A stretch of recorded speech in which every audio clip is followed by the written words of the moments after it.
Di balik hamparan tanah subur Gorontalo, ada cerita tentang kerja keras, kolaborasi, dan mimpi besar yang telah, sedang, dan terus diwujudkan. Sejak awal, Rahmat Gobel percaya bahwa pertanian adalah denyut nadi kesejahteraan rakyat dan cara terbaik untuk menghapus kemiskinan. Keyakinan itu diwujudkan bukan hanya dengan kata-kata, melainkan melalui langkah nyata.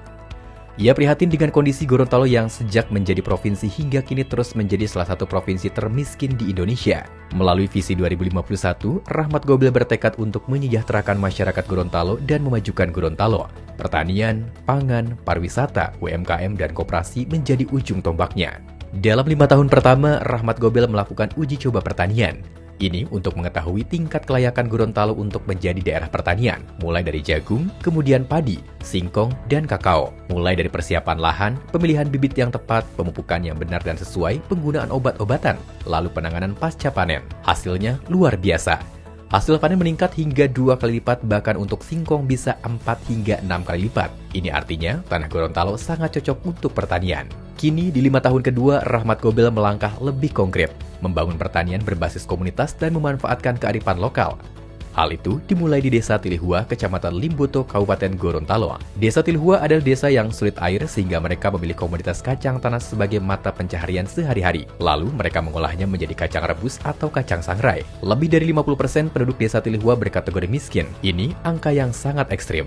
Untuk itu, Rahmat Gobel bertekad menjadikan Tilihua sebagai desa wisata berbasis pertanian. Mereka bercocok tanam kacang tanah, lalu diolah menjadi beraneka ragam penganan dan menjadi oleh-oleh atau souvenir. Lingkungannya akan ditata menjadi menarik, bersih, dan sehat. Fasilitas MCK akan disediakan, juga ada homestay bagi turis yang ingin merasakan suasana desa wisata kacang. Disinilah aspirasi rakyat bertemu dengan visi seorang wakilnya di DPR RI. Dari pertemuan dan penyerapan aspirasi bersama masyarakat, lahirlah gagasan tentang desa agrowisata yang berbasis komunitas dan kearifan lokal. Tilihua adalah langkah pertama. Selanjutnya akan ada desa wisata pisang, bambu, singkong, ikan, dan sebagainya. Sebelum ini, Rahmat Gobel sudah berhasil membangun destinasi wisata baru seperti Pantai Tamendau dan Danau Perintis. Juga berhasil merevitalisasi Menara Limboto dan Kampung Laut Toro Siaje. Juga membuat beragam festival seperti Festival UMKM di Bolihutuo, Festival Ikan Tuna, dan Festival Balon Udara. Bahkan festival balon ini bekerja sama dengan kreativitas para pemuda dari Wonosobo, Jawa Tengah. Desa bukan sekedar tempat tinggal dan tempat bercocok tanam,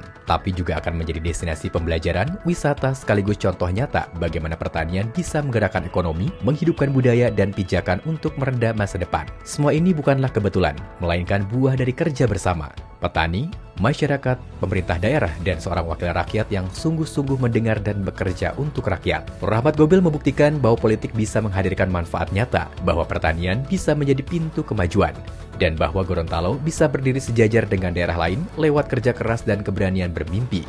Karena pada akhirnya, keberhasilan ini bukanlah hanya tentang padi, jagung, singkong, atau kacang tanah, tapi tentang masa depan anak-anak Gorontalo yang tumbuh di tanah subur, penuh harapan dan penuh kebanggaan.